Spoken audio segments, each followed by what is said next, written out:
Hello, good morning students. अब मैं तुम लोगों की basic obstetrics and gynaecology for diploma in operation theatre technology इसकी क्लासेस ऑनलाइन स्टार्ट करूँगी। तो आज का फर्स्ट लेसन है प्रेगनेंसी।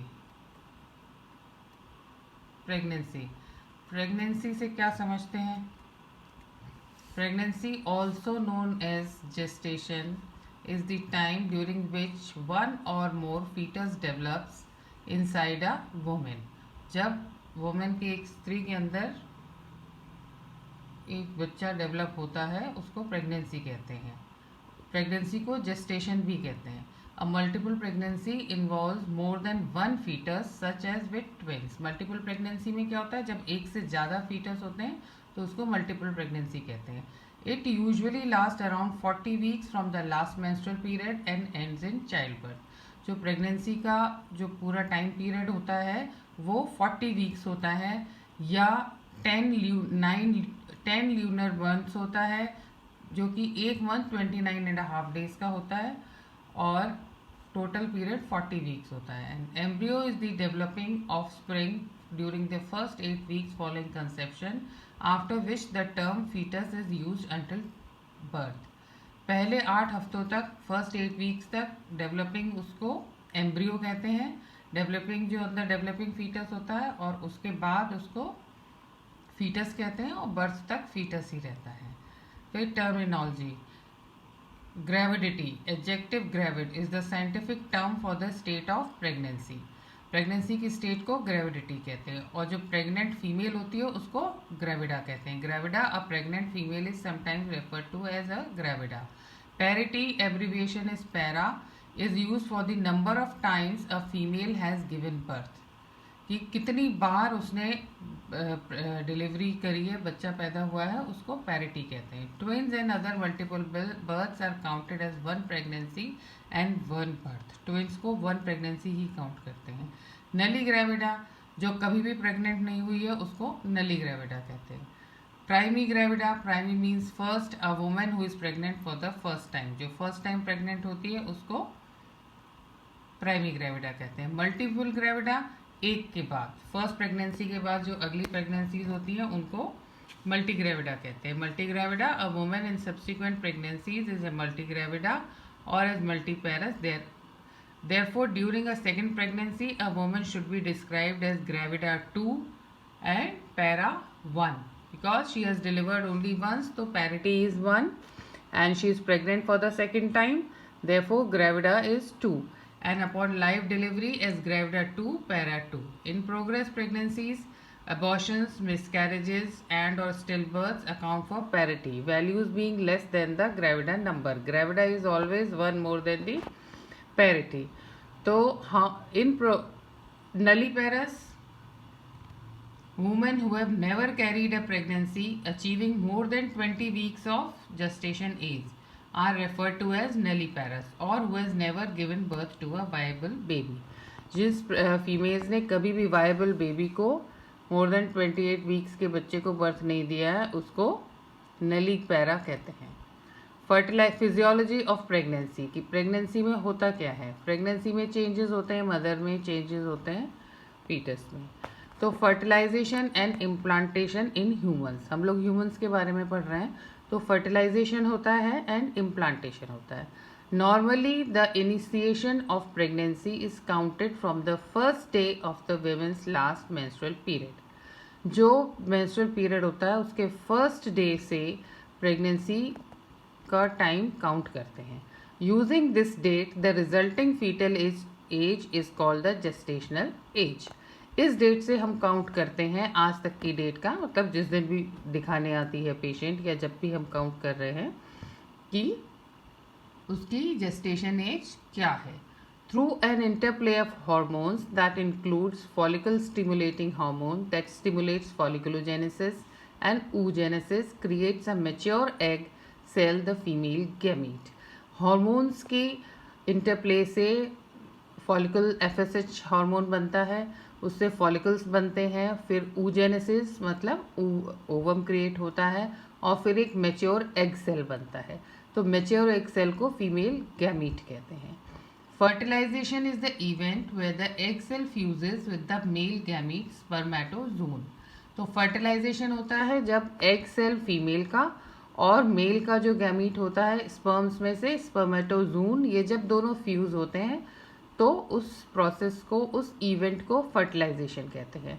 और फर्टिलाइजेशन के बाद क्या होता है? After the point of fertilisation the fuse product of the female and male gamete is referred to as a zygote of fertilised egg. जब ये गैमीट फ्यूज हो जाते हैं, फर्टिलाइजेशन का इवेंट हो जाता है, उसके बाद ये एग बन जाता है एंड जो रिजल्टेंट बनता है उसको जाइगोट कहते हैं और fertilised egg. The fusion of male and female gametes usually occurs following the act of sexual intercourse. Fertilization can also occur by assisted reproductive technology such as artificial insemination and in vitro fertilization (IVF). This normally the fertilization occurs after the process of sexual intercourse, but it can also occur, as you've heard, as you all know, by test tube. Normally we call it test tube baby, but technically it is said as in vitro fertilization, or another process is artificial insemination. Then fertilization or conception is sometimes used as the initiation of pregnancy, with the derived age being termed fertilization age. When we count the time period from the date of fertilization, then the age of conceptus is called fertilization age. Fertilization usually occurs about 2 weeks before the next expected menstrual period. Next expected जो menstrual period है उससे 2 weeks पहले होता है. Then development of embryo and fetus. पहले fertilization हो गया, egg and sperm का zygote बन गया, zygote के बाद अब development. So development of embryo and fetus. The sperm and the egg cell which has been released from one of the female's 2 ovaries unite in one of the 2 fallopian tubes. तो ये fertilization क्या होता है? दोनों में से किसी भी एक fallopian tube में होता है. The fertilized egg, known as a zygote, then moves towards the uterus, a journey that can take up to a week to complete. फिर उसके बाद fertilization होने के बाद fertilization fallopian tubes में होता है. उसके बाद ये जो जाइगोट है वो मूव करता है यूट्रस की तरफ. यूट्रस की तरफ मूव करता है, उसमें उसको 1 हफ्ता तक लग सकता है. उसके बाद सेल डिवीजन स्टार्ट होता है. Cell division begins approximately 24 to 36 hours after the male and female cells unite. Zygote बनने के 24 से 36 घंटे 24 to 36 आवर्स के बीच में सेल डिवीजन स्टार्ट हो जाता है. Cell division continues at a rapid rate and the cells then develop into what is known as a blastocyst. फिर सेल डिवीजन के बाद ब्लास्टोसिस्ट बनता है. Then this blastocyst arise at the uterus and attaches to the uterine wall, a process known as implantation. तो blastocyst uterine wall में attach हो जाता है और उसको इम्प्लांटेशन कहते हैं. The development of the mass of cells that will become the infant is called embryogenesis during the first approximately 10 weeks of gestation. 10 weeks of gestation में जो cell division होता है और जो mass of cells जो बनते हैं उन सबको क्या कहते हैं? embryogenesis कहते हैं, क्योंकि embryo है और genesis means develop होना, तो embryogenesis कहते हैं. And it takes around 10 weeks of gestation. During this time, cells begin to differentiate into the various body systems. The basic outlines of the organ, body, and nervous systems are established. By the end of the embryonic stage, the beginning of features such as fingers, eyes, mouth, and ears become visible. Also during this time, there is development of structures important to support of the embryo, including the placenta and umbilical cord. इस embryogenesis में क्या क्या बन जाता है? सारे इनकी organs की बॉडी और नर्वस सिस्टम एस्टेब्लिश हो जाता है. आउटलाइंस, ऑर्गन की आउटलाइंस बन जाती हैं. और एम्ब्रियोनिक स्टेज जो 10 वीक्स पे कंप्लीट होती है, beginnings of features such as fingers, eyes, mouth, ears, उनके फीचर्स हमको दिखने लगते हैं. और इसी टाइम पे जो एम्ब्रियो के सपोर्ट के लिए, एम्ब्रियो अंदर डेवलप होता है तो उसको सपोर्ट चाहिए, उसको सपोर्ट के लिए एक प्लेसेंटा और अम्बिलिकल कॉर्ड वो भी डेवलप होने लगती है. The placenta connects the developing embryo to the uterine wall to allow nutrient uptake waste elimination and gas exchange via the mother's blood supply. तो umbilical cord is the connecting cord from the embryo or the fetus to the placenta. तो umbilical cord होती है ये क्या vessel की cord होती है, इसमें वेसल्स होती हैं और ये क्या करती है कनेक्ट करती है एम्ब्रियो या फीटस को प्लेसेंटा से।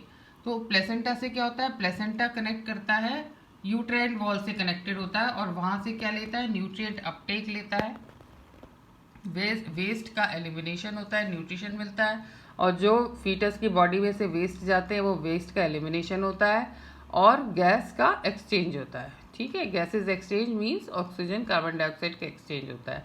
After about 10 weeks of gestational age the embryo becomes a foetus. 10 weeks के बाद जो एम्ब्रियो है वो क्या बन जाता है, फीटस।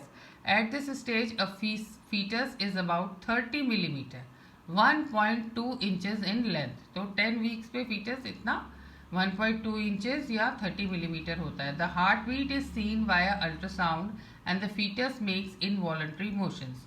हम अल्ट्रासाउंड से इसकी हार्ट बीट भी देख सकते हैं, काउंट भी कर सकते हैं एंड फीटस मूवमेंट भी करता है। इनवॉलंटरी मूवमेंट मोशंस मीन्स अपने आप होते रहते हैं, उसमें वो अपने मर्जी से नहीं करता है। During continued fetal development, the early body systems and structures that were established in the embryonic stage continue to develop. Continued fetal development में ये सारे body systems और structures हैं जो कि embryonic stage में शुरू हो गए थे, वो अच्छे से develop होने लगते हैं। Sex organs begin to appear during the 3rd month of gestation. जो sex organs होते हैं जैसे मेल्स में टेस्टिस, फीमेल्स में ओवरीज, वो 3rd मंथ ऑफ प्रेगनेंसी में अपीयर होने लगती है। The foetus continues to grow in both weight and length. Weight में भी बढ़ता है, लेंथ में भी बढ़ता है। Although the majority of the physical growth occurs in the last weeks of pregnancy. पहले सारे डेवलपमेंट होता है और बाकी जो वेट में ग्रोथ होती है, साइज में ग्रोथ होती है, वो लास्ट पार्ट ऑफ प्रेगनेंसी में होती है। Electrical brain activity is first detected between the 5th and 6th week of gestation.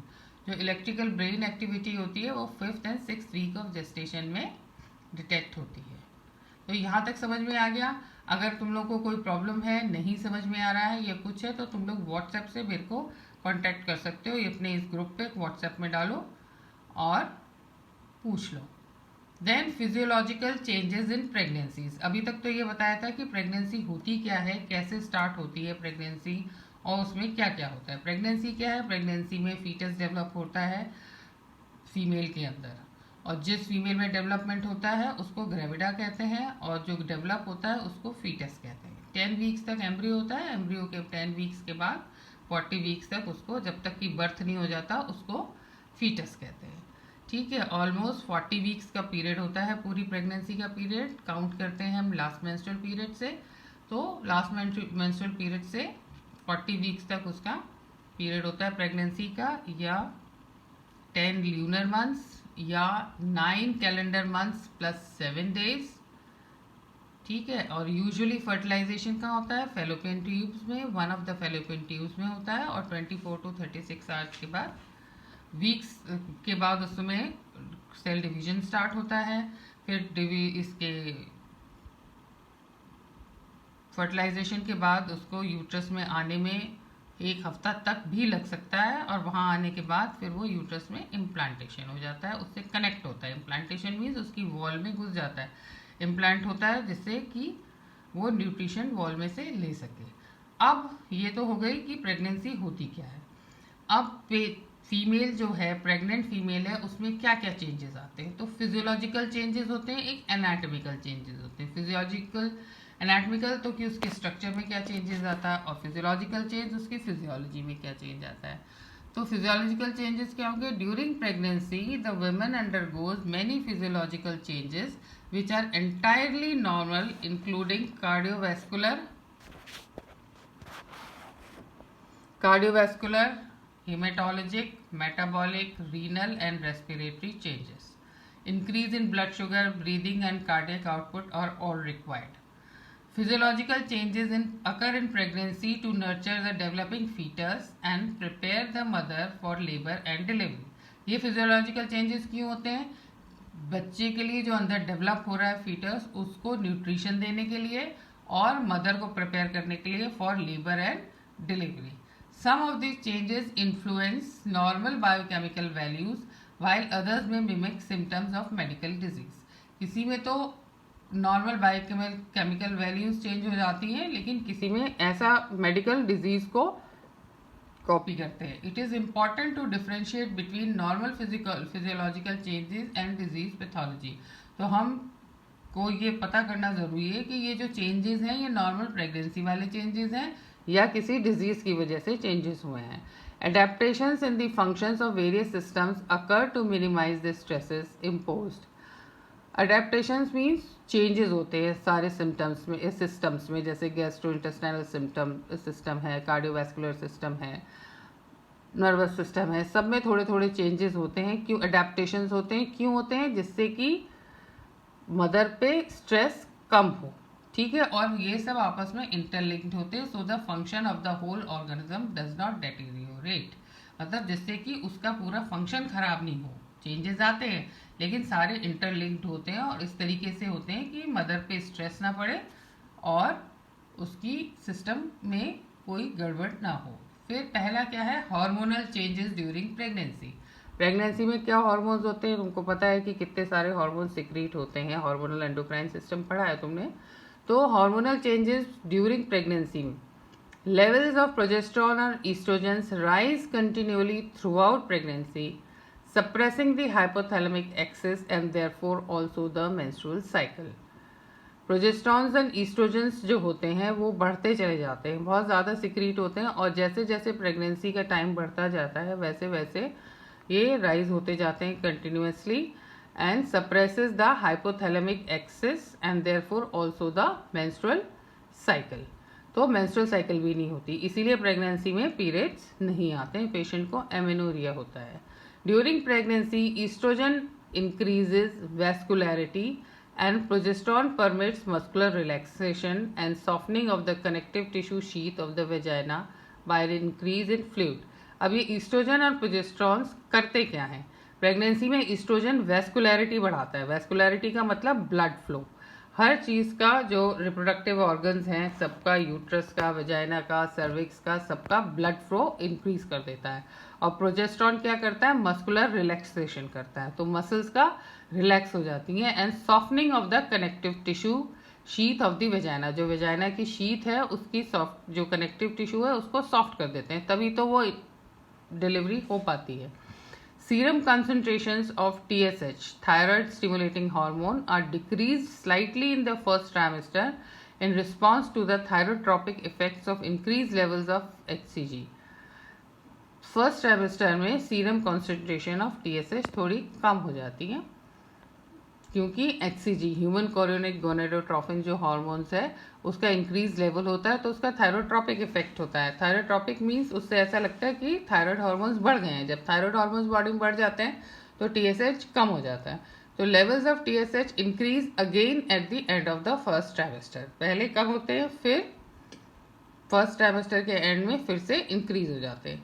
Over 38 weeks, the tube becomes much more stretchable so that by full term, the vagina and vulva permit the passage of an infant with a head diameter of approximately 10 centimeter.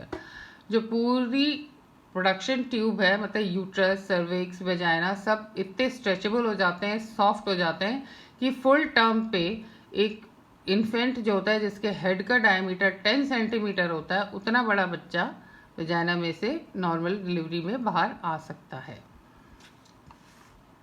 ठीक है. Then changes in uterus. Uterus में क्या changes होते हैं? There is enormous growth of the uterus during pregnancy. The uterus, which is non-pregnant state, weighs 60 grams and measures about 7.5 centimeter in length. At term, weighs 900 to 1000 grams and measures 35 centimeter in length.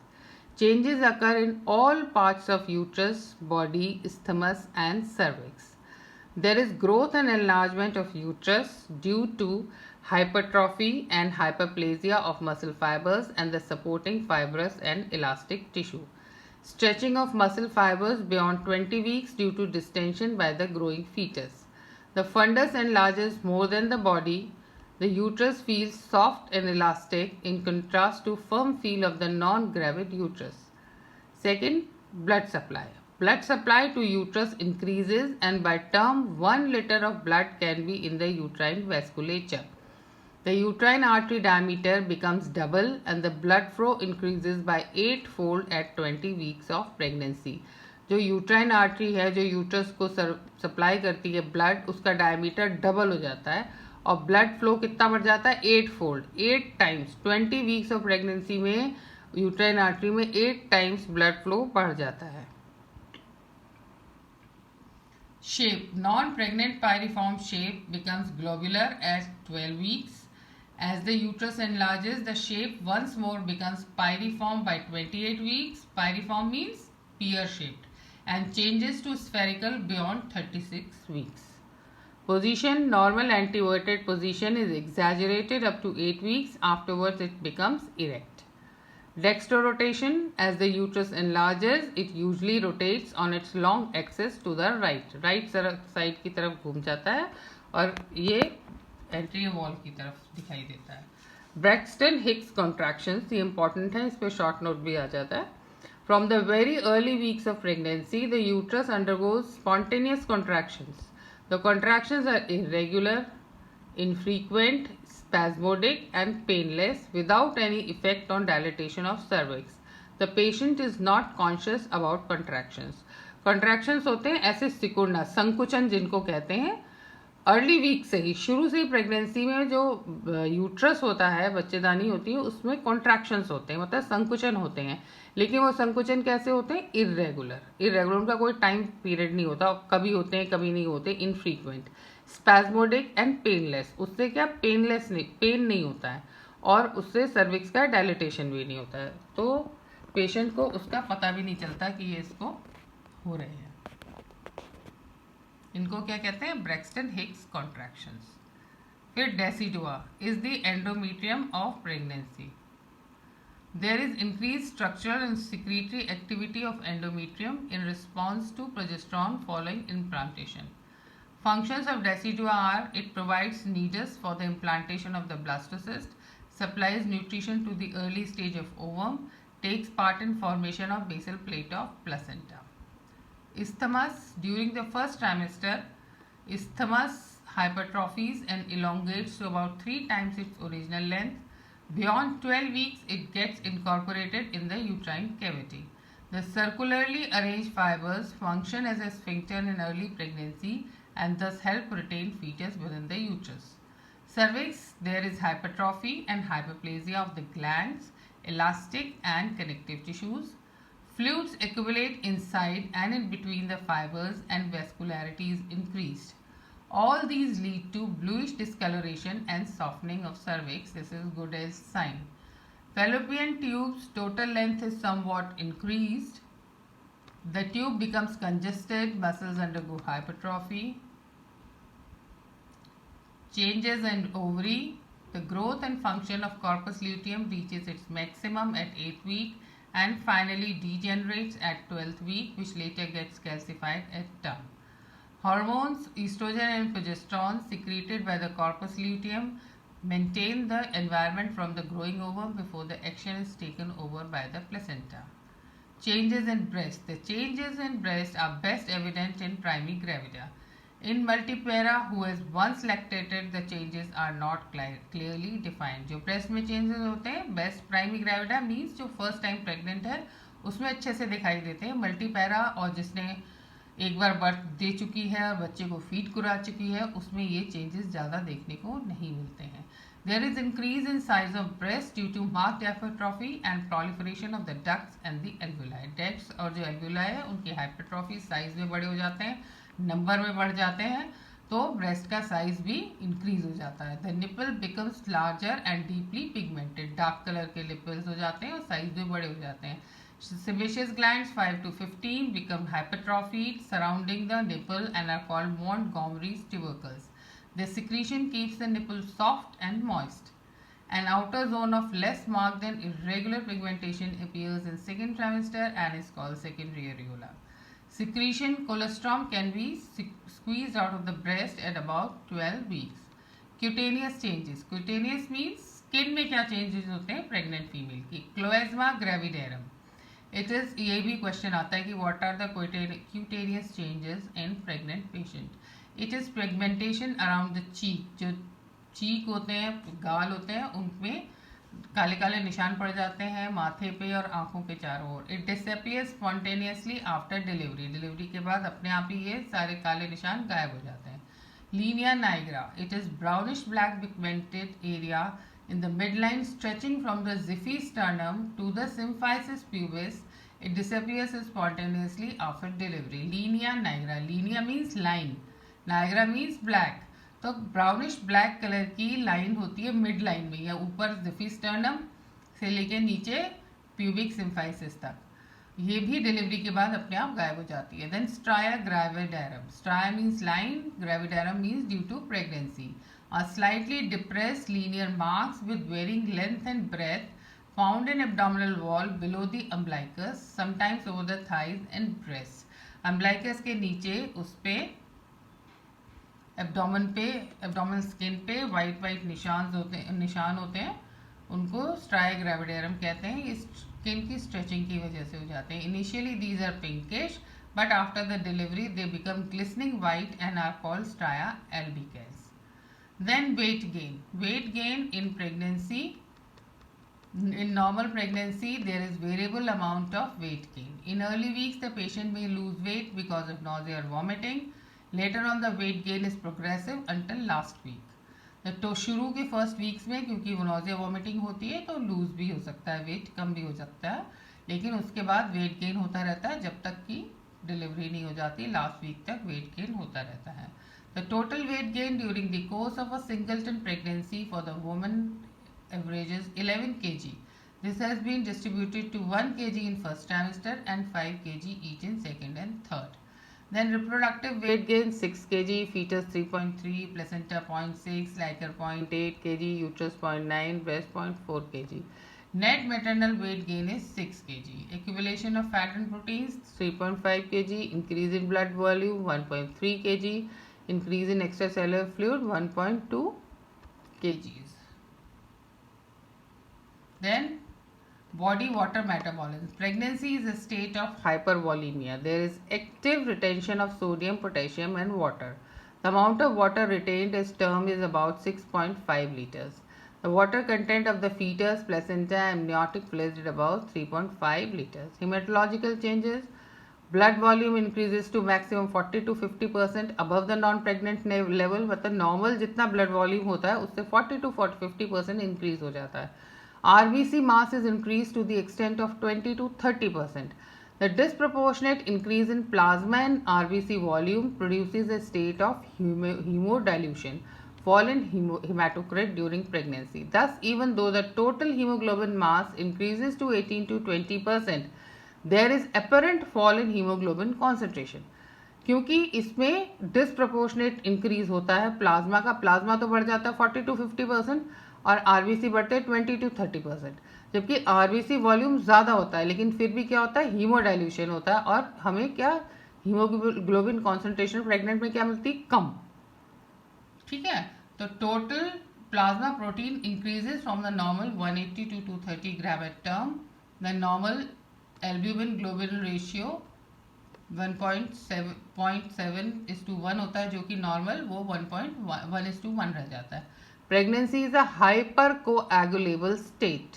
Fibrinogen level is raised bye 50%। Hyper coagulable state का means कि coagulation of blood इसमें pregnancy में ज़्यादा होता है। Changes in cardiovascular system, cardiac output is increased, pulse rate is raised, blood pressure, systolic and diastolic pressure is much lower in early and mid pregnancy, rising in the last trimester. Blood volume is increased. Heart changes. Pregnancy is a hyperkinetic state. Heart is enlarged, pushed up and unfolded upon aorta. These changes produce ECG and X-ray changes which are normal for pregnancy but may appear pathological if interpreted without अगर knowledge of pregnancy. अगर कोई और देखेगा उसको पता नहीं कि pregnant है तो सोचेगा कोई हार्ट प्रॉब्लम है। There are also sometimes extra murmurs, normal hypervolemia, sound as systolic ejection murmur and that over the internal mammary artery supplying the breast. Then there are metabolic changes. Total metabolism is increased.